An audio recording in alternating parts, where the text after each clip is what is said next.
Hey guys, it's Dave. Just wanted to jump on here really quick and do a quick little review of just like the Nikon Z7II with the Thyphoch Simera 28mm 1.4. And man, I have to say that this guy right here with the Nikon, it's really opened up just it's been a breath of fresh air, and it's just given that Nikon Z7II fresh life.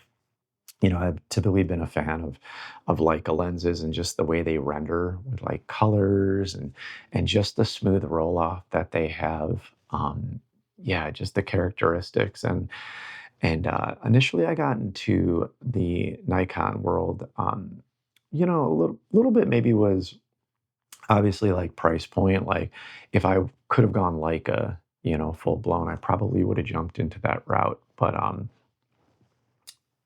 But yeah, so I ended up basically going the Nikon route, and but I've always kind of wanted, that like a look, and having the Simera, the Thyphoch, they've done such a wonderful job with like the price point. I think I paid somewhere around like 300, mid 300s for this lens, and it's fully manual, right? Which some people might have an issue with. But lots of things there. I don't want to rabbit trail here and go into it. I will say, like, it does make you slow down a little bit, which is wonderful. I still do have, some other Nikon glass as well. That is good if I need that like quick autofocus, but especially with the Nikon Z7 II, being that the autofocus, I would say if you're doing like portraits or things like that, it does the job, right? I'm not shooting sports photography, so I don't necessarily need the like the Z's, the 7 or the Z8 or like what the Z9 now, right?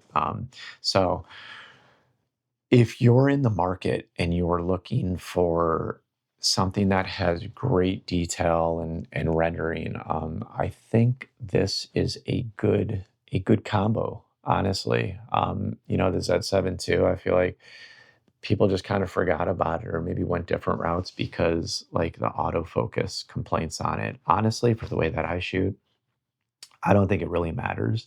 Honestly, like it's never really affected me, but some people do have an issue with it, when it comes down to it. But yeah, I am going to I'm going to go out for a walk and get some footage. So I want you guys to take a look at the footage, and then yeah, we'll round back for some final thoughts with this one. So yeah, enjoy. I got nothing to say. If you ask me what's been happening, I say nothing. You say once I touch the ground, I hit it running. Well, tell me how am I supposed to start when I keep stopping? Tell me how do I make something out of nothing?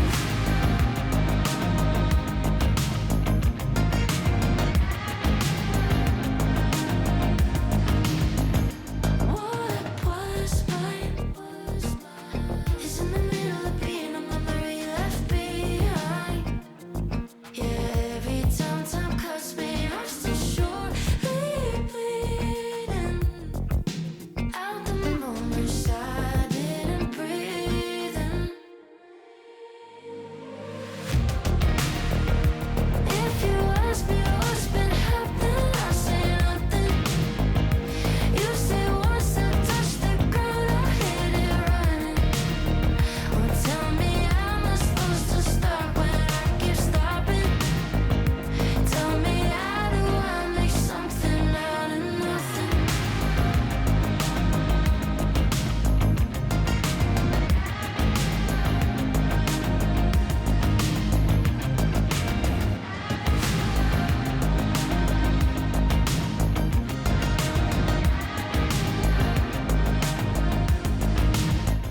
All right, guys. Yeah. So what do you guys think? I really enjoy, like I said, the way it renders and just the detail. I do shoot this thing open a lot at like 1.4. You can stop down, and it definitely does give you, uh, you know, a sharper image, but I think it really takes away from like the fun characteristics of this lens and what it has to offer. You know, there might be like a little bit of slight vignetting on there, but honestly, guys, I don't know. I kind of like it. And like I said, if you're looking for maybe something very sharp, you know, shooting landscapes with this, you know, you come down to 2.8 or even, you know, further out, and the lens gets like tack sharp.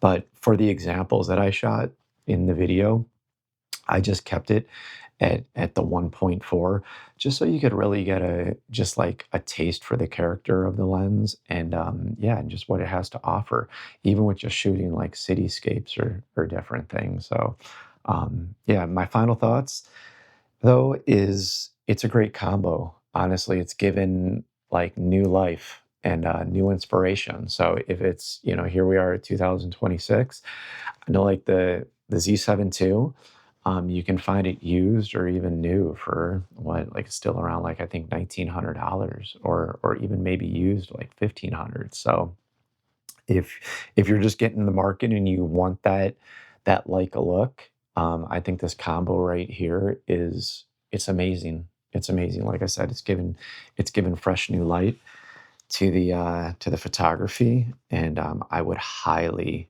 recommend it. So I wanted to keep this video just a little short and sweet, not too long. But if you guys want to see like other examples or anything like that, I just drop it in the comments. I can go out and do other examples of maybe, you know, stopping down the f-stop as well, or maybe I'll do a short, you know, some different video examples too of just like, you know, wide open 1.4, then stopping it down to the different apertures there. But yeah, guys, um, I wouldn't pass on this one. This is an amazing little lens. It's, you know, it's not technically weatherproof, but but yeah, like I said, I have other lenses for that if I'm looking to do, you know, like I said, sports or extreme weather. You maybe just have to go a little bit different option. But this one, it's going to make you slow down a little bit and really just enjoy the moment. You know, also one thing with the Nikon, you can set some of the function buttons to do a little bit of zoom.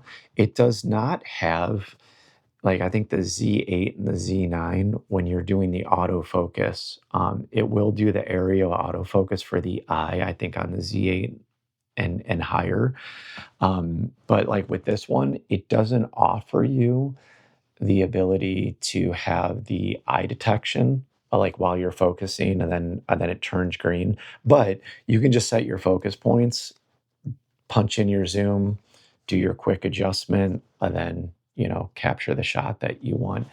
And it's really good. I think the main thing is just this lens is just going to make you slow down a little bit. And and I find that when I do get the shots, there's like a whole new dynamic knowing that like you slowed down, you captured the shot rather than just like firing away, you know, like crazy with the autofocuses. And it makes us a little lazy and you just don't appreciate like the end work as much. I think, you know, it makes it fun. So yeah, I think that's all that I have for this video. And yeah, guys, don't forget about that Z7 II. If you're in landscape or you're not, you don't need to shoot extremely fast autofocus, like shooting birds or something like sports. I think it is such a great camera, and not a lot of people talk about it, honestly. And I just want to kind of, you know, give it some props. It's been a wonderful camera. So hope you guys enjoyed. And like I said, if you guys have any comments or you want to see some extra examples, if there's enough interest, I would definitely be willing to, you know, go out and shoot some more. But yeah, enjoy, guys, and we'll see you in the next one. So take care. Bye bye.